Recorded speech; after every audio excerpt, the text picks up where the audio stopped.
Pemirsa, untuk mengetahui perkembangan perdagangan komoditas, kita telah bersama Lukman Hakim, analis Esandar Artamas Berjangka. Selamat sore Pak Lukman. Ya, Pak Lukman, ini bagaimana perdagangan emas hari ini Pak Lukman bila kita bandingkan dengan awal pekan, tentunya dengan pengaruh dolar?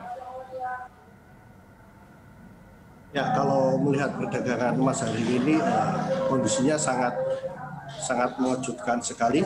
Harga emas terjun cukup dalam, di mana dibandingkan dengan awal pekan yang sempat naik, maka kalau perdagangan hari ini bisa dikatakan adalah pembabatan harga emas yang sampai terjun di bawah level 1.900 per troy ounce.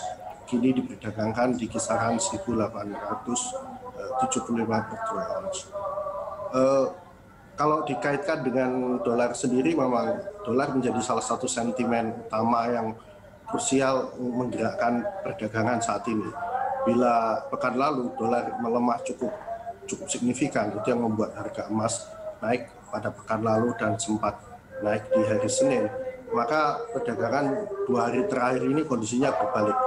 Dolar menguat signifikan dan ini membuat harga emas terpangkas cukup tajam. Demikian, Mbak.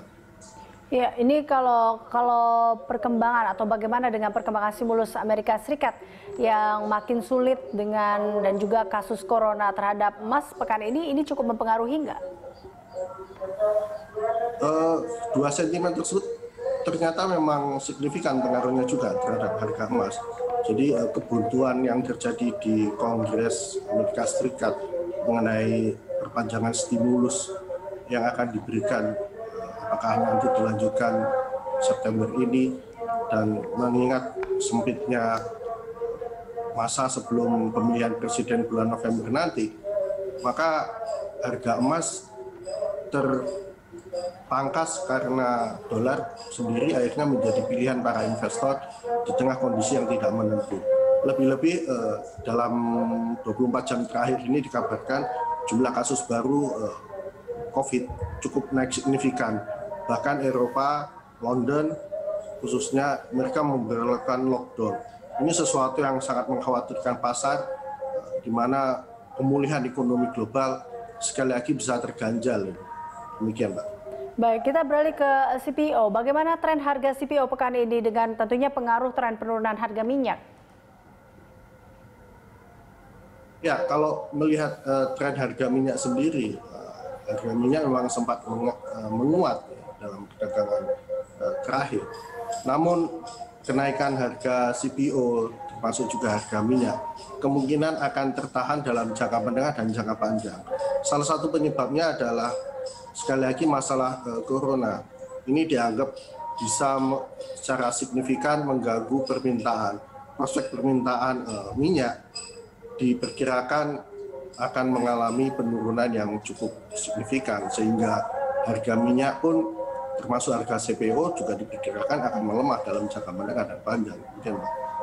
Baik, kalau kita lihat seperti apa peluang harga dan juga volume transaksi komoditas hingga akhir pekan ini, mana yang terbaik kalau dilihat dari emas, CPO atau Olin?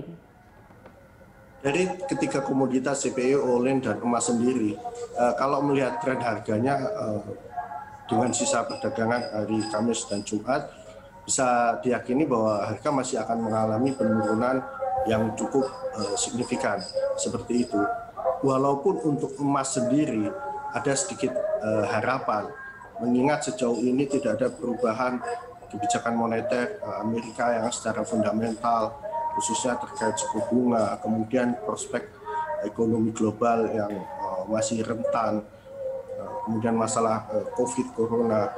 Ini sedikit memberikan harapan bahwa harga emas masih memiliki peluang naik kembali lagi dalam jangka menengah dan jangka panjang.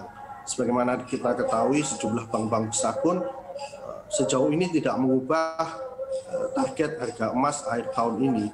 Jadi saya melihat bahwa penurunan harga emas saat ini lebih kepada aksi jual menyikapi lonjakan dolar, di mana sejumlah investor juga melakukan reposisi daripada portofolio investasi mereka. Namun dalam jangka menengah dan panjang, prospek emas masih cukup signifikan. Demikian, Mbak. Baik, terakhir saran bagi investor dengan sentimen ekonomi global dan COVID-19 ini apa dari Anda, Pak Lukman? Saran saya sih bagi para investor bisa mempertimbangkan untuk pertama melakukan akumulasi bila memungkinkan. Dengan kondisi penurunan harga saat ini tentu memiliki peluang yang baik dalam jangka menengah, khususnya emas seperti itu tadi. Nah, sementara secara khusus untuk sejumlah investor yang meminimalis risiko, maka bisa dilakukan menunggu. Jadi pemilihan Presiden Amerika Serikat yang tinggal beberapa hari lagi, tidak sampai 50 hari, nah ini menjadi momentum untuk mengatur kembali portofolionya sambil melihat tren pasar pasca pemilihan Presiden Amerika Serikat. Demikian, Mbak. Baik, terima kasih Pak Lukman untuk analisis dan juga informasinya. Pemirsa, Lukman Hakim, analis Sandar Artamas Berjangka.